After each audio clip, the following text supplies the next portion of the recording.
What'd I say? What did I say? What did I tell y'all? What'd I tell y'all? Yes, sir. Yes, sir. I was right.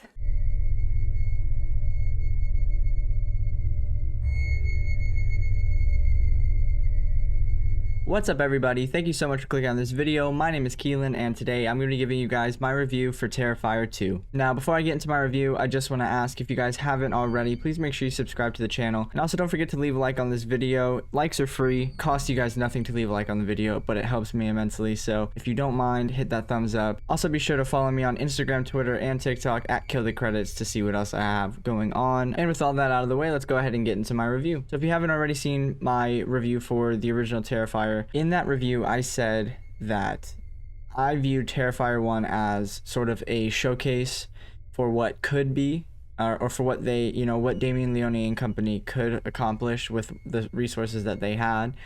And if somebody were to platform them, or if people were to give them more money, that they could do so much more. That's kind of how I view Terrifier 1, is it was just a showcase. They weren't too worried about character development, storyline. It was more so about the special effects, Art the Clown himself, and then just the direction and ability that that group of people have and what they could offer. And I also said that when Terrifier 2 comes out, we were really going to get to see if Art the Clown was really going to be this modern day horror icon that a lot of people think he's going to be, or were speculating that he would be. And I think that my predictions were correct. This movie was great. Just overall, the movie looked a lot better. The special effects looked a lot better. You could tell that there was more money put into it. And there was also more of a story built in this one, which is one of the gripes I had with the first one, is that there wasn't a lot of character development and storyline. And I suspected that they were going to make those changes for this one, as Damien Leone came out and said. And that's exactly what they did.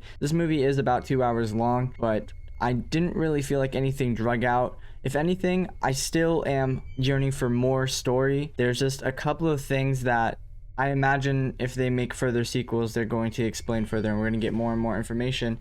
But I just felt like, as far as the storyline went, there were a few things that they probably should have detailed just a little bit more to make it make a little more sense, because there are some things that just were completely like left open-ended with no real explanation whatsoever. I don't know, it just didn't really sit well with me. But I guess, as the sequels come out, if we get Terrifier 3, maybe a Terrifier 4, once we get all of that information, I imagine that it will probably make the viewing experience for these first two installments better. It'll make them make more sense overall.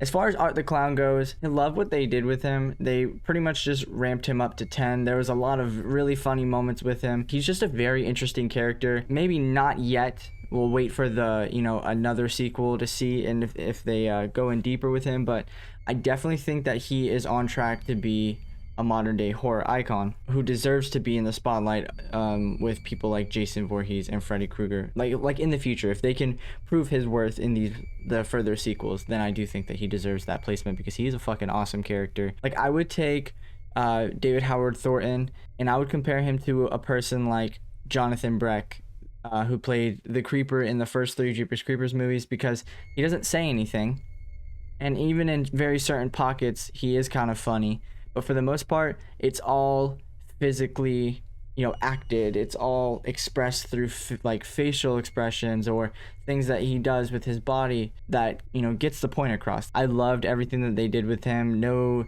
joke didn't make me laugh. Every moment that I think they meant to be funny landed perfectly. And I think that if they can just up the ante in the next one, and while also giving us even more story, because now we have a final girl, and there's obviously more to explain about her character and her brother and all that, but at least now we have somebody to root for. We have somebody to be invested in, that's going to carry us through this story. And there was some acting that was a little but for the most part, I think the actors and the actresses that they chose for these roles, they did a really good job. It was a really enjoyable experience, and I'm excited to see where they move forward with this movie series.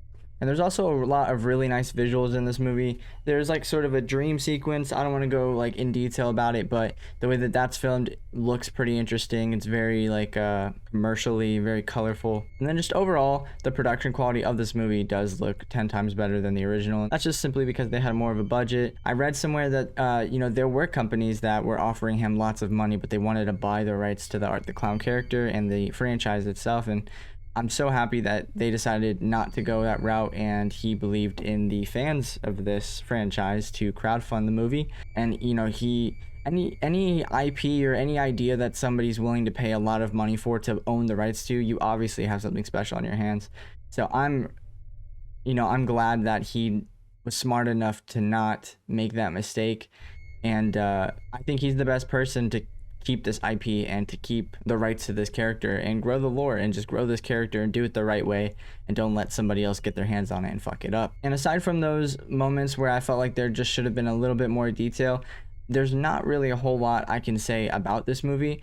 It did exactly what I wanted it to do. It gave us a character or a group of characters to be invested in. It gave us a good build up to the story. It added to the lore. It gave us upped kills, upped carnage, a lot of gore. They didn't mess Art the Clown up. That's like the main thing about a slasher movie. If you can give us a good looking slasher and he's just killing people, that's probably the main thing for me when it comes to slashers. If you can get the killer right and the kills are pretty cool, you've already got me halfway invested in. But then if you can come in with a good story, good character development, and really get me invested into both sides, then you've really got me hook, line, and sinker. They can only go up from here. I don't foresee them messing this up anytime soon.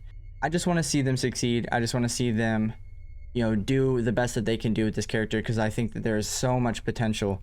And I'm going to be there as a fan all the way. If they do end up crowdfunding, I'm most likely going to donate, as I did not get the chance to do that for the first or second one. But as a fan, I would definitely like to be able to support and do that if I can, if the opportunity presents itself. But that's pretty much it. Those are my only gripes, is just lack of detail on very certain moments, but I imagine that it'll be fleshed out in a sequel. But overall, I really did like this movie. I would probably give it a 9 out of 10 if I'm being honest, because even for being such a long slasher movie, it does a great job maintaining its time and maintaining your attention as an audience member. There's not really anything that you are dying for them to hurry up and move past. It flows well, it carries the story on through, and aside from those few moments that I wish that there was more detail, there's really nothing negative that I could say about this movie. And honestly, I know when Barbarian came out, a lot of people were saying like, okay, best horror movie of the year, it's either going to be Barbarian or X, but I definitely think that Terrifier 2 is now in the running for that title. And I think I honestly liked that more than X, surprisingly. So yeah, we'll see what happens by the end of the year. We still got a couple of good ones, but now it's your turn. Go ahead and comment down below and let me know what your thoughts are if you've already seen the movie, and if you haven't, let me know if you're excited to go see it. And please be sure to leave a like on this video if you haven't already. Like I said before, it really does help the most, and it is free, and I would appreciate it. So do me that favor. Thank you. And if you want to, you can go ahead and drop your thoughts down in the comments below about the original Terrifier film, and if you like that one as well, or you can go and check out the review I did for that movie and comment that on that one. Either way, let me know what your thoughts and your opinions are, and let me know what you guys thought about my review. Do you agree? Do you disagree? Let's talk. Let's have a conversation. And with all that being said, I'm going to bid you guys a farewell and a goodbye, and I will see you in the next video.